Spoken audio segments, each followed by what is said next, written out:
Estamos começando mais um programa Força de Deus. Que alegria ter você aqui conosco. Seja muito bem-vindo. Você que nos acompanha pela TV Século XXI, você que nos acompanha pelo canal do YouTube, Frei Gilson Barra Som do Monte, Dom José Francisco Falcão. Este é um programa onde meditamos a Palavra de Deus.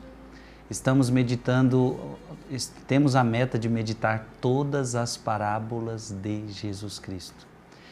Eu posso dizer que hoje estamos meditando já alguns programas a parábola do vinho novo. E hoje eu creio que será o último programa sobre esta parábola. E com isto, nós vamos encerrar aí já... Deixa eu ver aqui. Nós já vamos encerrar, me parece que 4 parábolas. Já meditamos a parábola dos amigos do noivo, já meditamos a parábola da veste nova, já meditamos a parábola dos trabalhadores da vinha.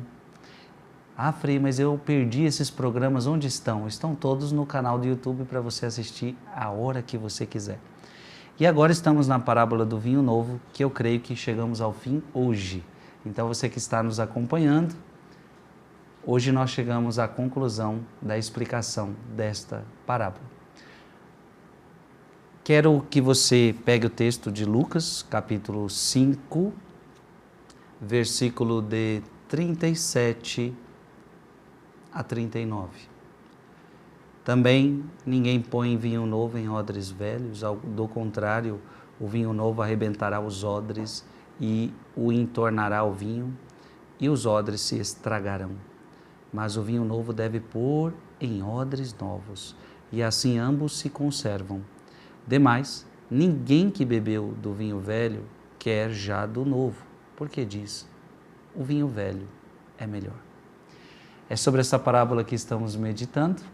Queremos agora acolher Dom José e continuarmos a beber de tanta riqueza. Lembrando que Dom José tem trazido os padres da igreja e paramos em São Vicente, que está nos ensinando muitas coisas preciosas sobre esta parábola.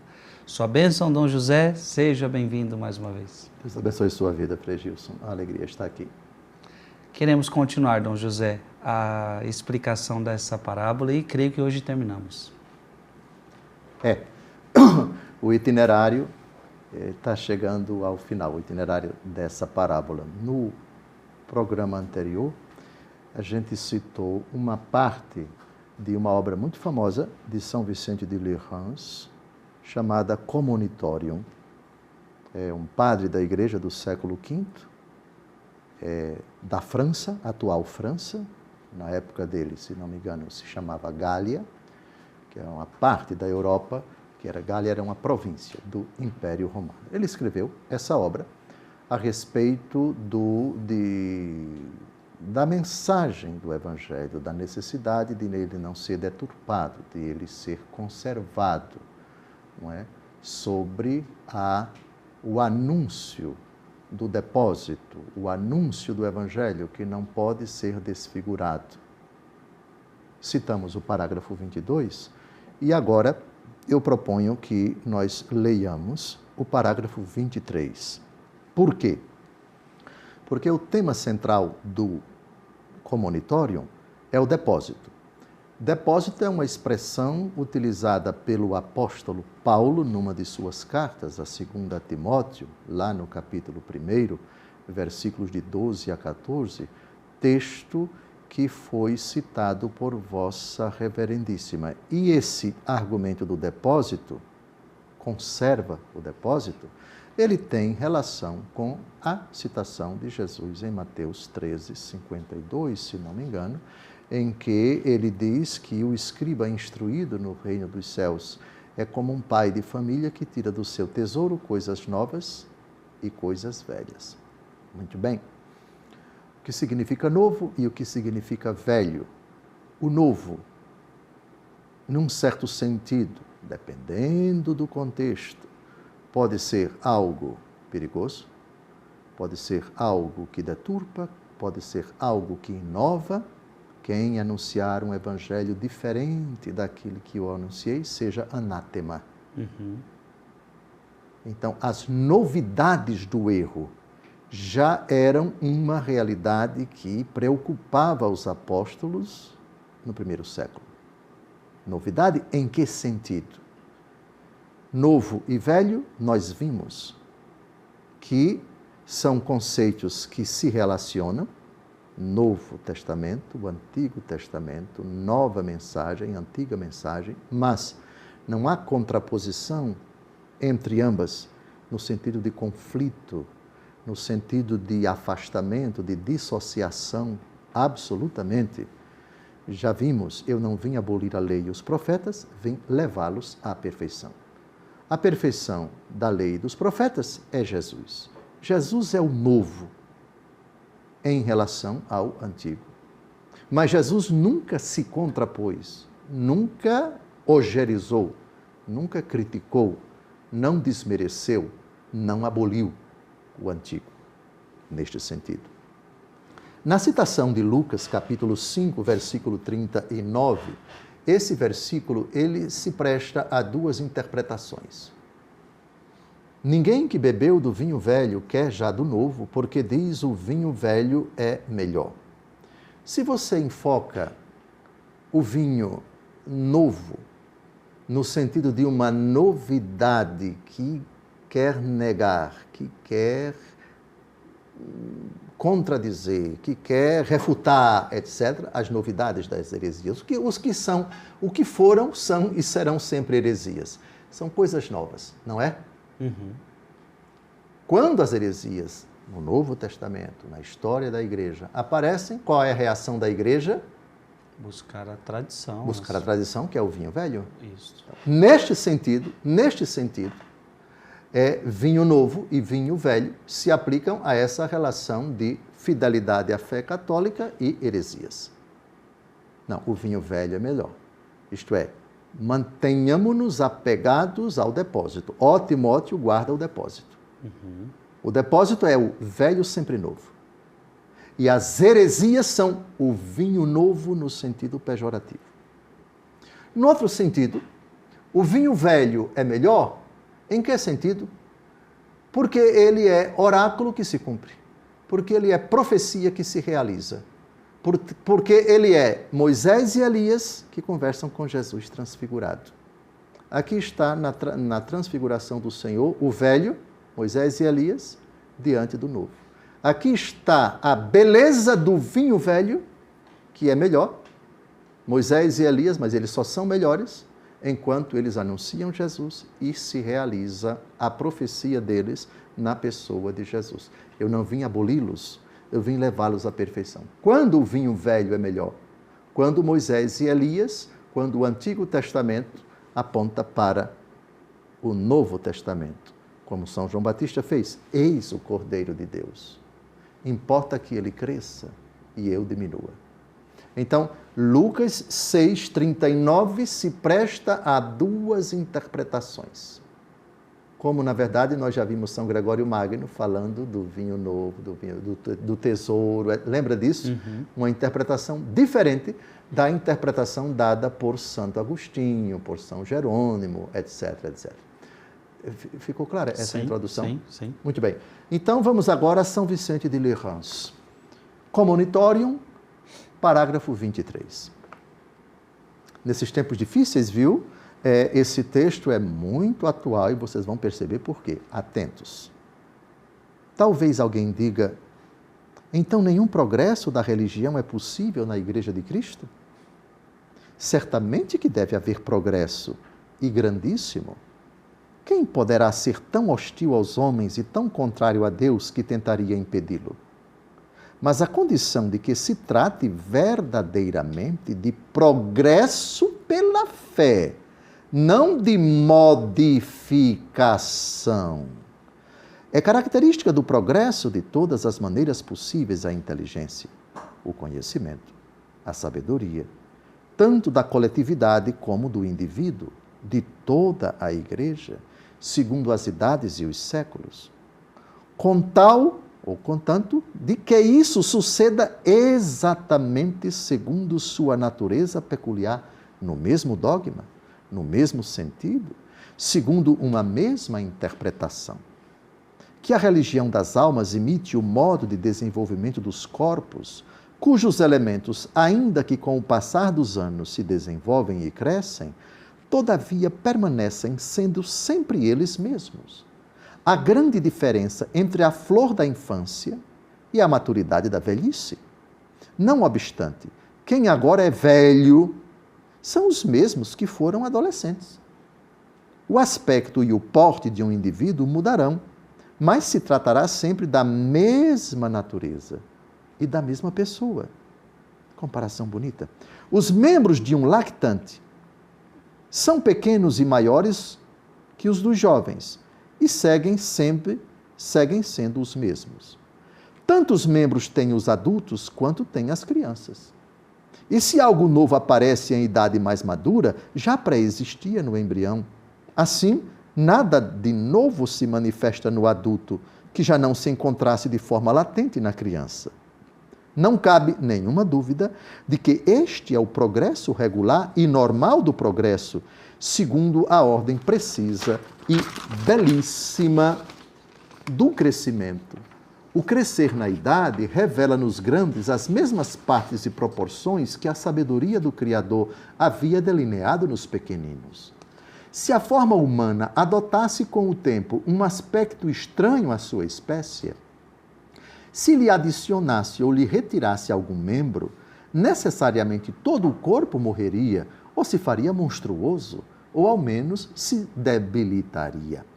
A estas mesmas leis de crescimento deve seguir o dogma cristão, de modo que com o passar dos anos se vá consolidando, se vá desenvolvendo no tempo, se vá tornando mais majestoso com a idade, mas de tal maneira que siga sempre incorrupto e incontaminado, íntegro e perfeito em todas as suas partes e, por assim dizer, em todos seus membros e sentidos, sem admitir nenhuma alteração, nenhuma perda de suas propriedades, nenhuma variação no que está definido.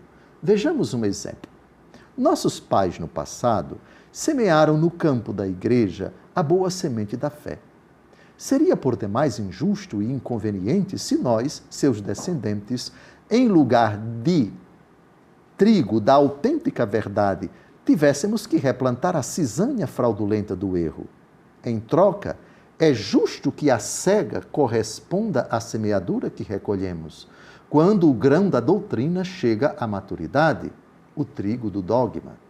Se com o passar do tempo, uma parte da semente original se desenvolveu, alcançando felizmente a maturidade plena, não se pode dizer que tenha mudado o caráter específico da semente. Pode-se dar uma mudança no aspecto, na forma, uma formação mais precisa, mas a natureza própria de cada espécie permanece intacta.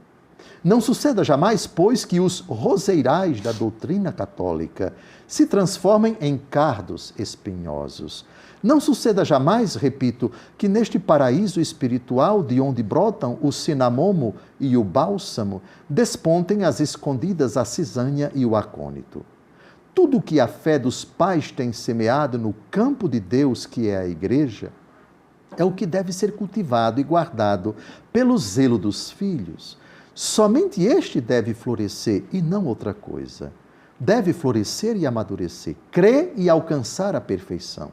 É legítimo que os antigos dogmas da filosofia celestial, ao correr dos séculos, se afinem, se aparem, se ilustrem, mas seria ímpio mudá-los, desfigurá-los, mutilá-los. Adquirem, ao contrário, mais evidência, clareza, precisão, mas é necessário que se conservem sempre sua plenitude, integridade, propriedade. Se começa a misturar o novo com o antigo, o estranho com o que é familiar, o profano com o sagrado, em breve esta desordem se difundirá por todos os lados e nada na igreja permanecerá intacto, íntegro, sem mancha. E onde antes se levantava o santuário da verdade pura e incorrupta, exatamente neste lugar se levantará um prostíbulo de infâmias e torpes erros. Que a misericórdia divina mantenha afastada da mente dos seus este crime, que isto não seja mais que uma loucura dos ímpios. A Igreja de Cristo, guardiã vigilante e prudente dos dogmas que lhes são confiados, não muda nada neles, nem lhes tira ou acrescenta nada, não rejeita o que é necessário, nem acrescenta o que é supérfluo. Não deixa que escape o que é seu, nem se apropria do que pertence a outrem. Ao tomar cautelosamente e com fidelidade e prudência as doutrinas antigas, só busca fazer com sumo zelo o seguinte: reforçar o que tem sido expresso com precisão, guardar o que tem sido confirmado e definido. Na realidade, que fim se propôs obter sempre a Igreja com os decretos conciliares, senão que se cria com maior conhecimento o que antes já se cria com simplicidade, que se pregue com maior insistência o que antes se pregava com menor empenho, que se venere com maior solicitude o que já antes se honrava com demasiada calma.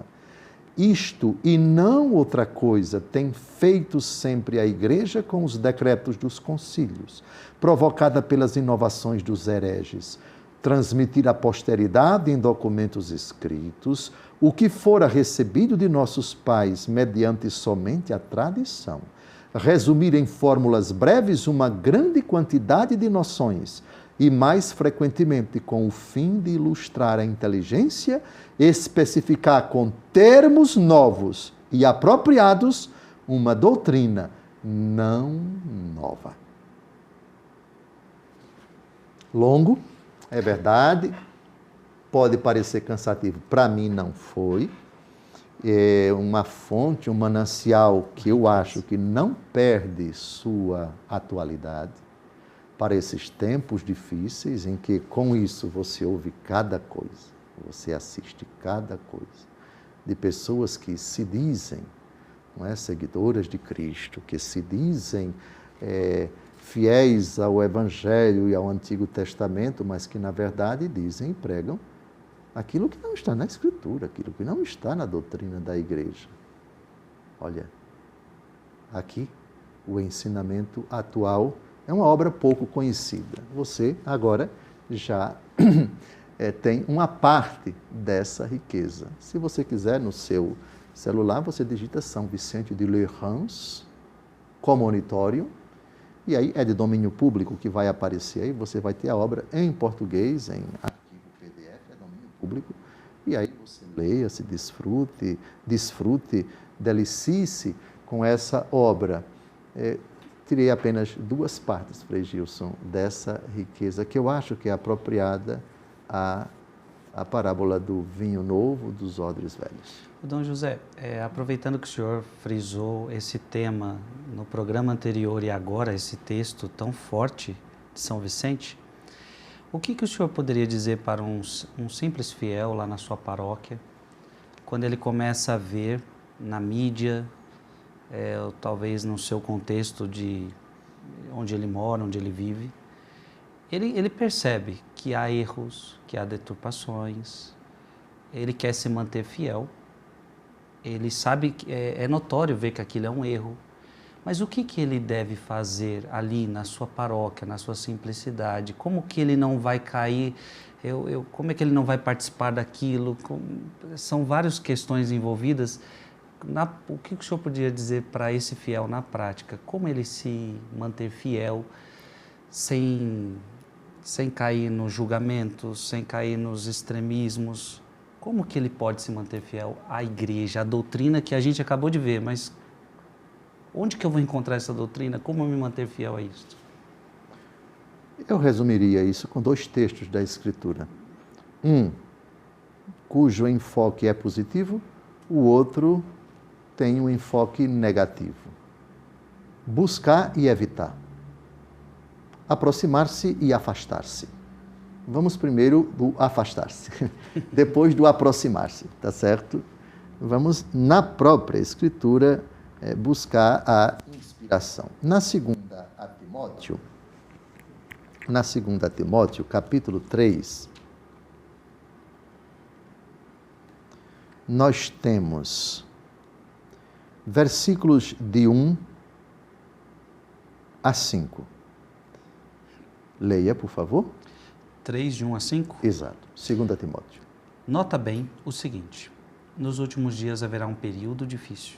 Os homens se tornarão egoístas, avarentos, fanfarrões, soberbos, rebeldes aos pais, ingratos, malvados, desalmados, desleais, caluniadores, devassos, cruéis, inimigos dos bons, traidores, insolentes, cegos de orgulho, amigos dos prazeres e não de Deus. Ostentarão a aparência de piedade, mas desdenharão a realidade. Dessa gente, afasta-te. A dimensão negativa. Isto é preciso você evitar. Certo. Afaste-se.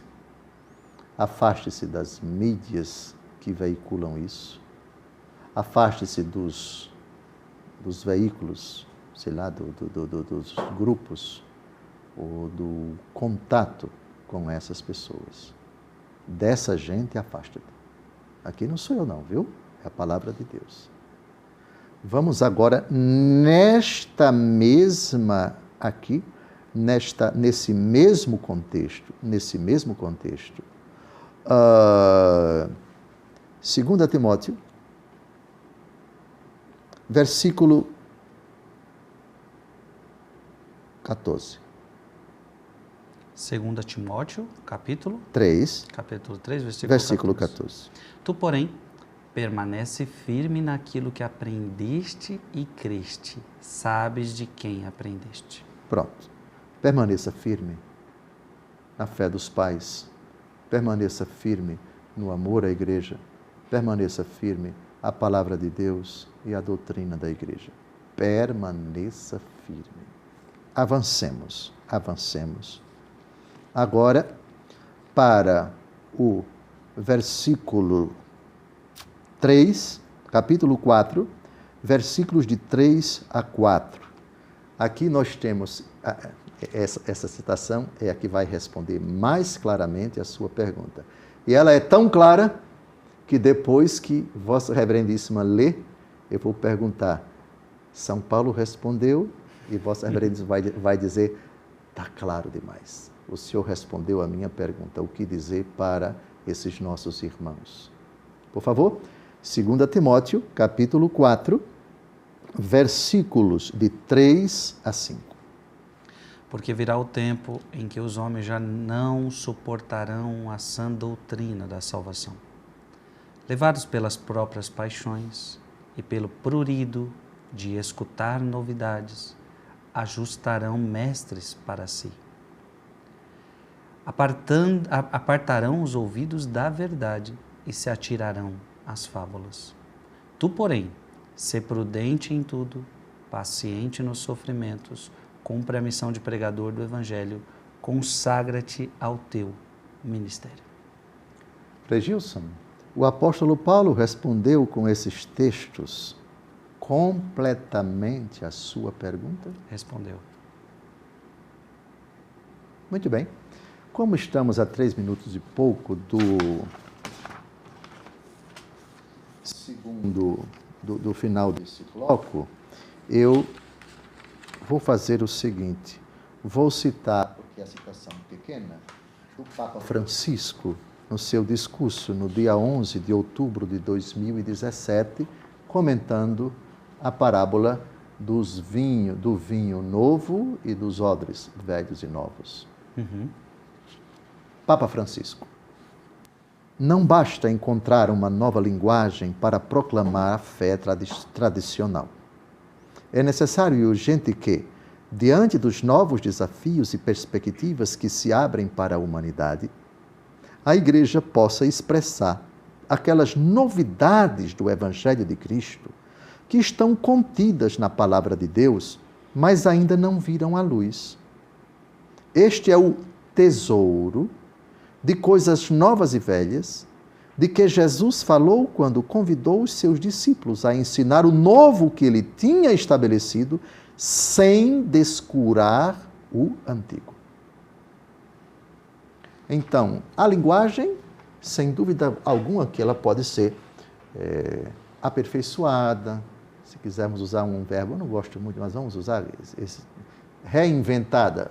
O verbo ele é ambíguo, né, no sentido de inventar, mas no sentido Então, vamos aprimorar, vamos usar um instrumental linguístico acessível àquele público, àquele contexto, aquela realidade, aquele ambiente, etc., sem dúvida alguma. Mas sem descurar o antigo. O que estamos fazendo aqui, né, Dom José? Pregando numa televisão, usando redes sociais, isso é uma novidade. Sem dúvida. Né?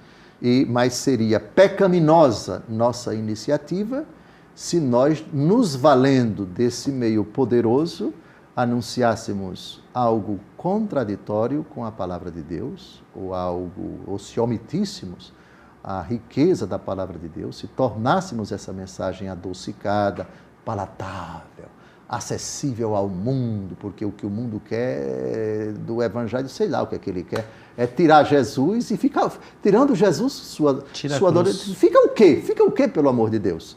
Então, aí sim, nós estaríamos cometendo não só um desserviço, mas uma traição ao próprio Evangelho, se nós não conservarmos íntegro o depósito e anunciarmos tão somente o antigo, ainda que com uma feição, uma linguagem, uma roupagem que não trai, que não deturpa, que não desfigura o velho, que é a palavra de Deus, que permanece para sempre. Céus e terra passarão, mas o velho não passará. E a palavra de Deus, num certo sentido, ela é velha, mas uma velha sempre nova.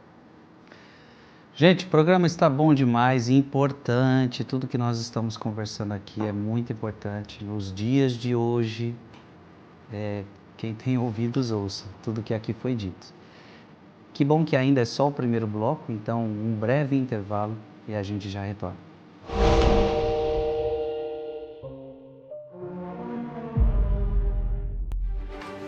Estamos de volta ao programa Força de Deus. É uma alegria ter você aqui conosco.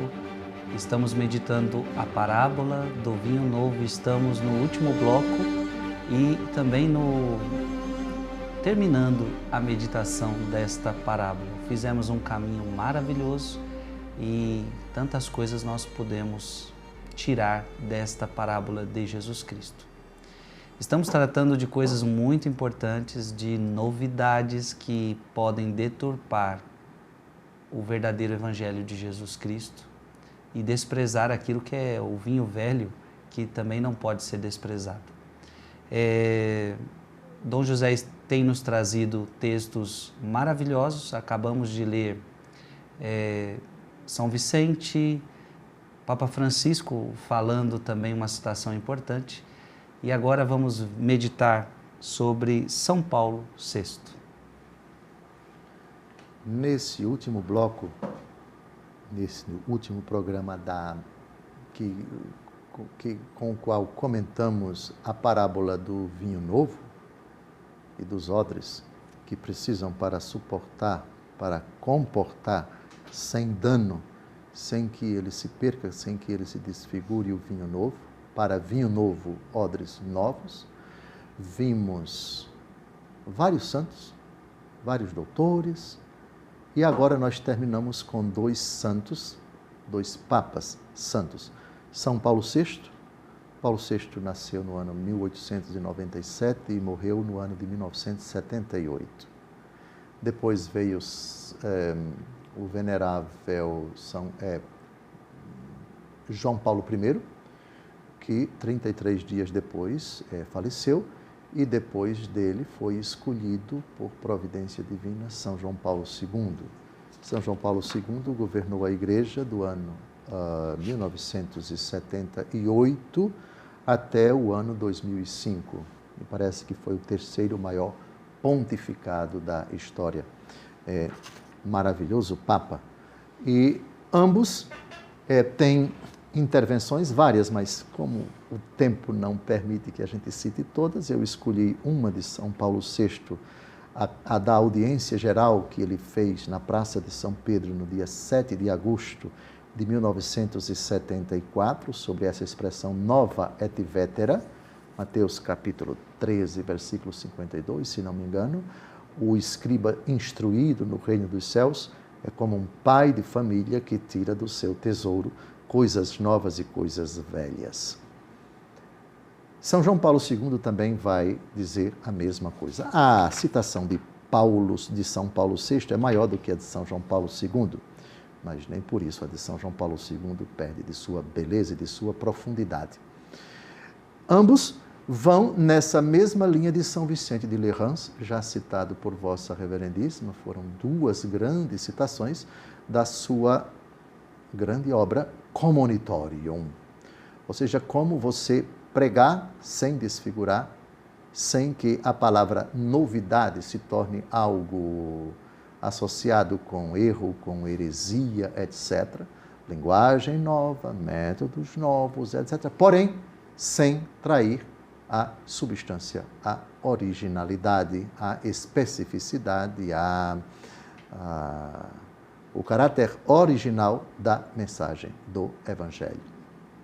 E nesse sentido, o velho adquire um aspecto positivo e o novo adquire um caráter negativo. A grande beleza do Evangelho, Antigo Testamento, Novo Testamento, enfim, é você conjugar, tirar coisas novas e coisas velhas, sem que por novas você entenda a desfiguração do credo, da liturgia, dos mandamentos e da oração cristã.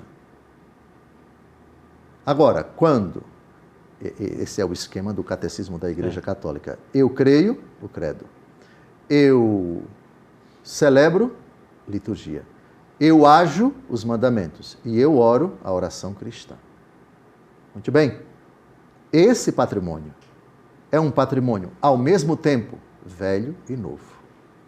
Velho porque nos precede, velho porque, no bom sentido da palavra velho, porque nos antecede no tempo, porque é um patrimônio que nós recebemos das origens, do próprio Jesus. Antes do Antigo Testamento, que atinge o seu cumprimento em Jesus, essa novidade, Novo Testamento em comparação com o Novo, os apóstolos viram, ouviram, tocaram, apalparam, pregaram na fidelidade aquilo que eles viram, que eles ouviram, não pregaram nada diferente da pessoa de Jesus, dos discursos de Jesus, etc. E as gerações posteriores conservaram essa realidade, no bom sentido, velha, pregando sempre a novidade, sem, por outro lado, contradizer, negar, refutar, atacar, desmerecer, esvaziar o velho. Ok? Então, vamos a São Paulo VI. Ouvi a palavra de Cristo, que pensamos poder ser aplicada a um dos problemas mais comuns e mais graves do nosso tempo.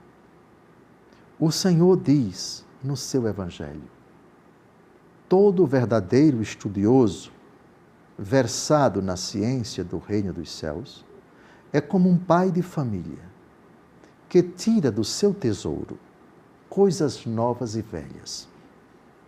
Muito haveria a dizer sobre esta curta parábola, que faz do ensinamento sobre os destinos superiores do homem, resumido no reino dos céus, uma pedagogia paterna e familiar, definida como um tesouro inesgotável, como o da verdade religiosa aberta a nós pelo próprio Cristo, da qual se extraem ensinamentos novos e antigos.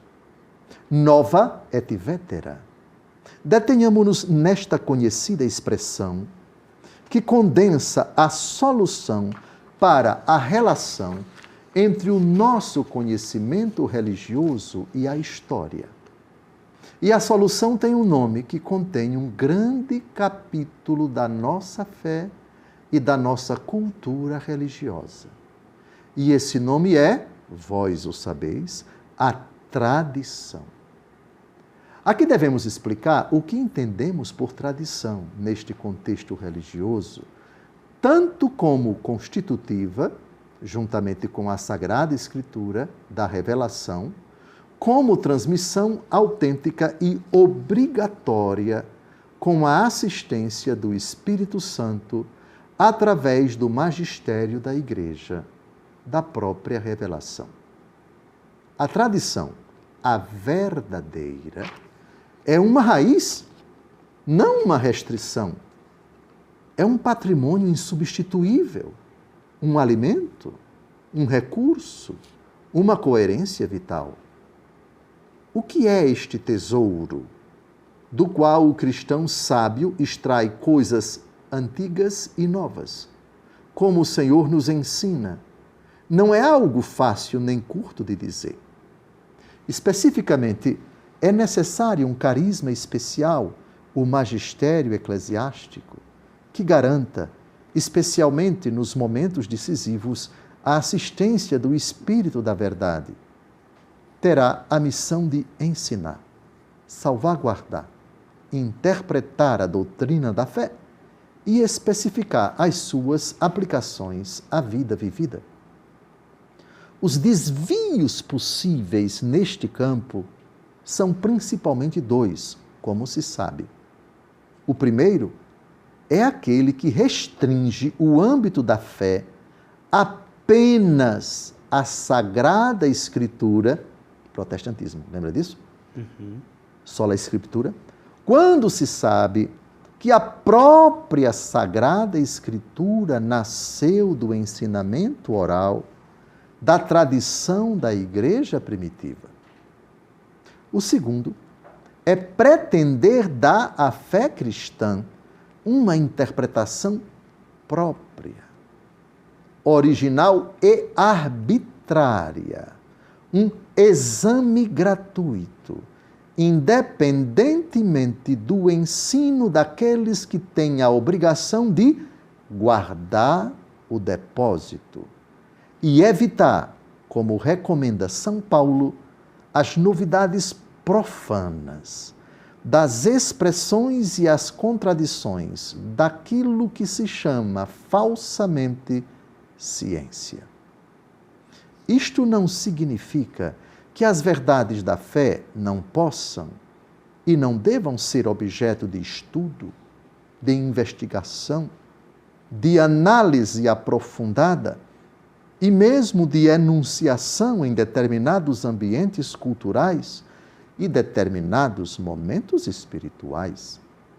A doutrina da fé não é desprovida de um desenvolvimento lógico e coerente, mas obedece, de bom grado, às necessidades do pensamento e aos deveres da contemplação, segundo a exortação do próprio São Paulo, a crescer no conhecimento de Deus.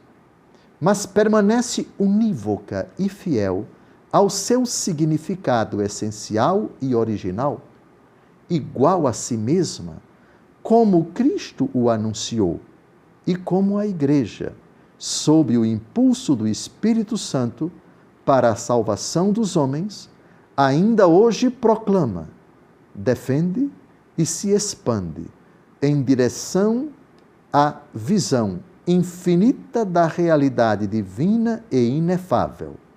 Nova et vetera, lembrai-vos. Olha que bonito. O detalhe é que São Paulo VI, o pontificado dele foi marcado assim por muitos desafios. Foi com ele que foi concluído o Concílio Vaticano II. E os anos que se seguiram ao Concílio Vaticano II, pelo menos os 10, 15, 20 anos, foram anos muito conturbados, de disseminação de muitas ideias, fruto de uma interpretação equivocada do Concílio Vaticano II. Cito uma delas. Além do abandono do ministério sagrado de muitos sacerdotes. Vossa Reverendíssima não era nem nascido. Eu nasci no ano em que terminou o concílio. Eu nasci em 1965. O Vaticano II foi de 62 a 65. No meio do concílio falece São João XXIII. Depois é escolhido São Paulo VI. E foi com São Paulo VI que terminou o concílio. Então foram períodos, ele mesmo diz, vários dos seus discursos, né? fruto de uma interpretação equivocada dos documentos conciliares. Dentre muitos desafios, eu cito a iconoclastia. Vossa Reverendíssima já ouviu dizer, lá na sua diocese de Santo Amaro, na cidade de São Paulo, no estado de São Paulo, que após o concílio muitos sacerdotes tiraram as imagens das igrejas, sim. Quebraram, destruíram, jogaram e assim por diante. Isso para não citar muitas outras coisas, não é? Então, fruto de uma concepção equivocada, não é? No que toca à celebração da liturgia, incompreensões também, abusos, etc. E até hoje essas realidades não foram de todo debeladas dentro da igreja. Fruto de uma incompreensão do que significa nova et vetera. Não é? Infelizmente, há aqueles que pensam, o apego às normas litúrgicas, isso é rubricismo, não é? São aqueles que estão apegados à velha forma de celebrar a liturgia e assim por diante. E aí tem a introdução de abusos, de absurdos dentro da igreja, sob o pretexto de que agora tudo é novo, mas novo em que sentido? O que você entende por velho? O que você entende pela conjugação dessas duas realidades? Jesus falou, o sábio, o escriba instruído no reino dos céus, é como um pai de família que tira do seu tesouro coisas novas e velhas. Qual o alcance disso? Por isso demorei tanto, por isso eu pesquisei tanto para deixar para vocês. Nesses programas não é o pensamento do Dom Falcão, esqueça isso. Eu vou partir para a eternidade em breve, eu vou deixar esta vida em breve, mas os vídeos vão ficar gravados.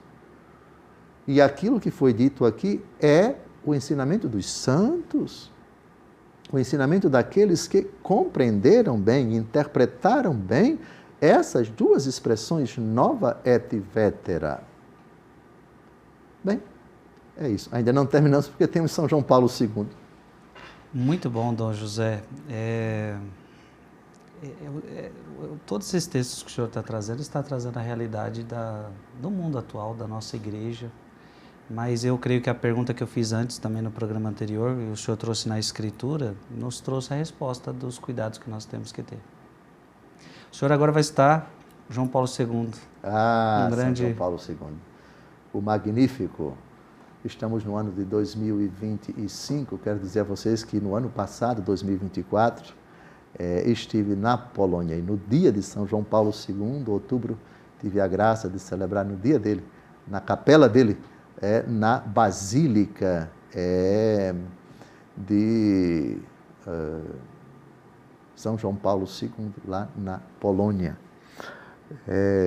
Celebrei a Santa Missa na Catedral de Varsóvia, na capela de São Leonardo, onde ele celebrou a primeira missa como padre. Pois bem, então é um santo cujo pontificado quem não admira, quem não rende graças a Deus por tantos ensinamentos, pelo seu carisma, etc. São João Paulo II, que nasceu no ano 1920 e morreu no ano 2005. E eu escolhi o que ele disse numa homilia no Estádio Nacional de Karachi, no Paquistão. Paquistão, perto da Índia. No dia 16 de fevereiro de 1981. Nessa época eu passei no curso de agronomia, estava começando a cursar agronomia.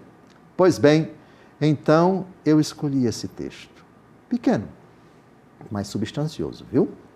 Vamos lá? A interpretação de São João Paulo II a Mateus 13:52.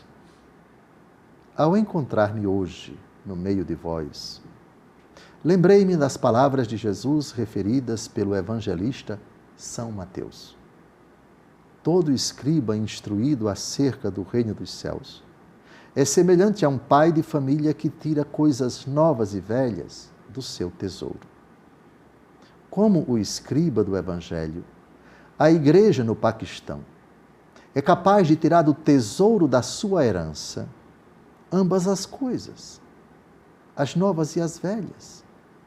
Do passado possuís a tradição que vos une ao apóstolo Tomé e, por conseguinte, a igreja apostólica do primeiro século. E dos tempos mais recentes tendes o vigor de uma igreja jovem missionária que lançou agora profundas raízes no coração do povo desta terra.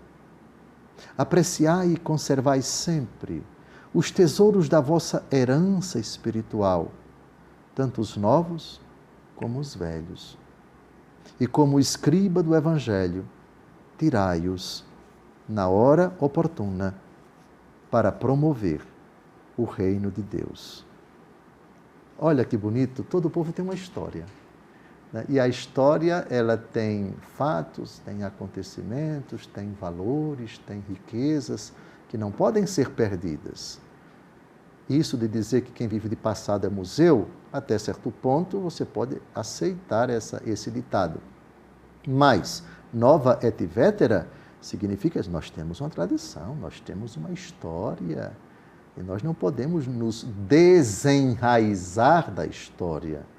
A história é nossa mestra, a história é nossa, aspas, a nossa mãe. Nós recebemos essa herança. Os nossos antepassados, eles tiveram o cuidado de passar de geração para geração aquilo que nós hoje cremos, aquilo que nós hoje celebramos, aquilo que nós hoje comunicamos, proclamamos, etc. O homem e sua história, o homem e o seu povo, o homem e sua cultura. Aqui, São João Paulo II se dirige aos católicos de um país, os católicos lá são minoria, né? Parece que Paquistão, Índia, a maioria é muçulmana, ou de várias etnias, de várias denominações, lá também tem o hinduísmo, não sei qual é, do ponto de vista da estatística religiosa, mas certamente não é um país de maioria cristã, não. Então, ele apela para os cristãos de lá, e inclusive ele cita o apóstolo Tomé, segundo a antiga tradição, foi lá evangelizar. Nossa. Lá. Ele mesmo diz aqui, não é? A tradição que vos une ao apóstolo Tomé, uma tradição antiquíssima, Paquistão e Índia, se não me engano, aquela região, o apóstolo São Tomé foi para lá, foi pregar a boa notícia lá. Uma certa tradição diz que ele foi que ele sofreu o martírio lá. Lá. Pois bem, escolhi São João Paulo II, essa citação, e com ele eu acho que a gente conclui o estudo dessa parábola que aparece nos três evangelhos sinóticos. Ô, Dom José, eu creio que nesses últimos textos ficou muito forte para nós a importância da tradição. E eu gostaria de, nos minutos finais que nos restam, pedir então duas coisas ao Senhor. Na Igreja Católica, então, nós temos esse tripé. O Senhor chegou a, num dos comentários, dizer que para os protestantes, só a Escritura é a única base de fé. Então, todas as respostas precisam estar aqui dentro. Mas para nós católicos, tradição é importante. E esses textos todos nos remeteram a isso. Então, eu gostaria que nesse finalzinho, encerrando essa parábola, que o Senhor nos desse essa realidade. Por que então? Porque para o católico é importante tradição, Sagrada Escritura e magistério, né? E também aproveitar os minutos finais para o Senhor já dar um gostinho do que podemos esperar da próxima parábola. Porque a próxima parábola nós vamos falar sobre o semeador. Então, o que nós já podemos esperar, já para deixar um gostinho? O tripé, as três fontes da revelação, para nós, elas procedem do mesmo Deus e correspondem ao desejo de Deus. Todo-Poderoso em Cristo Jesus. A relação de Jesus, nós vimos aqui na introdução aos Evangelhos, e me parece que antes, introdução à Palavra de Deus. Fizemos a introdução à Palavra de Deus, depois aos Evangelhos, depois às parábolas. Não foi assim? Exato. Pronto. A relação de Jesus com as Escrituras. Jesus não teve relação somente com as Escrituras, que no tempo dele eram o que hoje nós entendemos por Antigo Testamento. Jesus se relacionou com as Escrituras e não veio aboli-las. Mas Jesus se relacionou também com a tradição. Ele mesmo evocou a tradição, a autêntica tradição, não a tradição dos escribas e fariseus, os mandamentos humanos, mas a tradição legítima de acordo com a lei e com os profetas. Jesus prepara a igreja para que ela seja a tradição viva. Ide pelo mundo pregai. Isto é, eu vos transmiti isto, transmitam vocês. E chegou a dizer, quem vos ouve, a mim ouve. Quem vos rejeita, a mim rejeita. Então, Jesus coloca os alicerces da segunda fonte da revelação, a tradição. E o magistério, que já vemos ser exercido, por vontade de Cristo, ide pregai, São Pedro no dia de Pentecostes, os demais apóstolos, depois vem o apóstolo Paulo quando ele se converte, o magistério dos apóstolos sendo exercido, e as provas são abundantes nos Atos dos Apóstolos, nas cartas do apóstolo Paulo, na carta aos Hebreus, na carta de São Pedro, as duas cartas, da de São Tiago, 1ª, 2ª, 3ª João e o Apocalipse de São João. Todas elas nós vemos os apóstolos ensinando. Então, na própria Escritura, temos como provar abundante e fartamente as três fontes da revelação. Por vontade e por disposição de nosso Senhor Jesus. Vimos tudo isso aqui, não foi? Sim, sim. Com exato. Abundantes textos. Pronto, essa é a fé católica.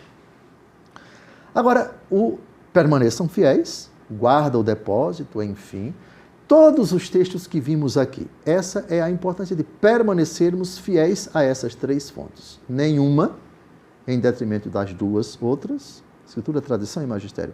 Nem somente a tradição sem a Escritura e sem o magistério, nem o magistério sem a tradição e sem a Escritura, e, enfim, as três que caminham juntas por disposição divina. Você será católico até morrer conjugando as duas, como Jesus quis.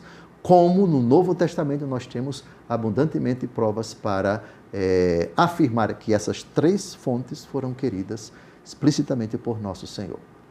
O que vai vir pela frente? Vamos tratar da parábola do semeador, que foi a primeira parábola explicada por Jesus. Então, ela adquire um caráter todo especial e vai ser a primeira parábola. Nós vimos até agora, terminamos agora, a 4 parábolas cujo tema é quem é Deus. Parábola dos amigos do noivo, parábola da veste nova, parábola do vinho novo e parábola dos trabalhadores da vinha. A partir do próximo encontro, nós vamos ver as 4 parábolas cuja temática é a fecundidade da parábola. Parábola do semeador, depois a parábola da semente que germina por si só, a parábola do grão de mostarda e a parábola do fermento. Essas 4 têm como tema a fecundidade da palavra. Vem coisa muito boa por aí.